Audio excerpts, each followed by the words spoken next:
Welcome back to China and the Hill, your essential weekly update on the US-China news and policy debates unfolding in Washington, D.C. and beyond.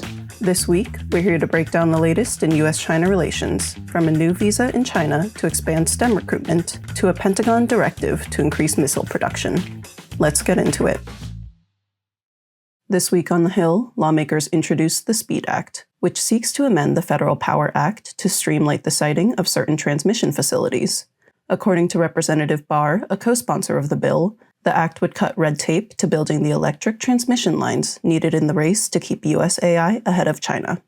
In hearings, the Europe and Regional Cooperation Subcommittee met on Tuesday to discuss the future of U.S. strategy in the Black Sea. This week, the Trump administration has issued a rule that automatically extends trade restrictions to subsidiaries of companies on the Commerce Department's entity list. The U.S. Commerce Department's entity list names foreign entities restricted from acquiring U.S. goods and technologies due to concerns that their activities run counter to U.S. national security or foreign policy interests. Previously, a corporation had to be directly named by the U.S. government to appear on the list. Under the new rule, however, any subsidiary that is majority owned by a parent company already on the entity list will now fall under the same restrictions.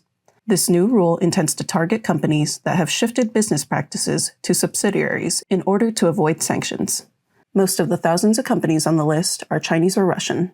This new rule will take effect for some companies this week, with the rest subject to it within 60 days.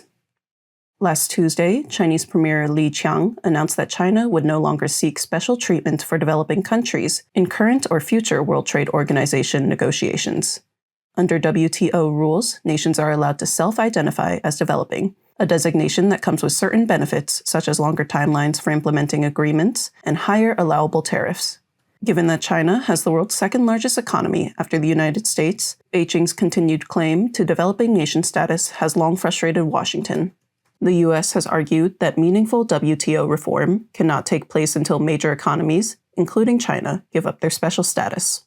Li's pledge came as part of a broader effort by Beijing at the United Nations to portray China as a defender of global cooperation, in contrast to President Trump's retreat from international institutions.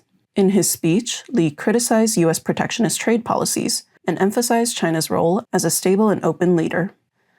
In other news, on October 1st, China will launch a new K visa aimed at attracting top scientific talent from around the world. The visa is intended to make it easier for graduates of leading STEM universities to travel to China to study or do business. The policy comes as China continues to invest heavily in research and development. In contrast, the Trump administration has recently imposed a $100,000 fee on H-1B skilled workers.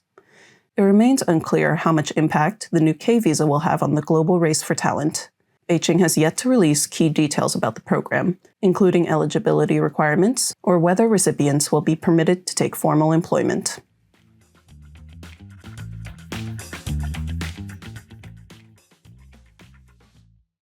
The Pentagon is pushing U.S. defense contractors to ramp up the production of 12 critical missile systems amid concerns that low stockpiles could undermine readiness in a potential conflict with China.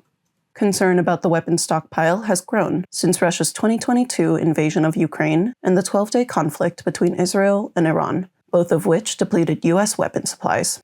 The Pentagon's goal is to double or even quadruple missile production rates, but some warn the timelines are unrealistic, as missiles can take years to assemble and millions of dollars to test. Funding remains another obstacle. Even with the Trump administration's July defense bill adding $25 billion for munitions, analysts estimate that meeting the Pentagon's targets would still cost tens of billions more. Defense giants like Lockheed Martin and Raytheon have expanded factories, added workers, and stockpiled parts, but say they need firm contracts and funding commitments before making larger investments. In tech news, China now has more robots working in its factories than the rest of the world combined. According to a report by the International Federation of Robotics, more than 2 million robots were operating in Chinese factories last year, with over 300,000 new units installed. China's drive for automation has been central to its rise as the world's manufacturing hub, fueled by government investment, cheap loans, and policies such as Made in China 2025. Yet despite the rapid adoption of robotics, China's factory activity has faced its longest decline in 6 years. Manufacturers continue to struggle with weak domestic demand and the added uncertainty of U.S. tariffs. And that's all for this week's edition of China and the Hill. If you enjoyed the episode, be sure to subscribe to our new Substack for the latest updates, full transcripts, and bonus content. Link in the description. For more from the National Committee, check out our other podcast episodes wherever you listen, or visit our YouTube channel for in-depth discussions, interviews, and analysis. Thanks for listening, and we'll see you next week.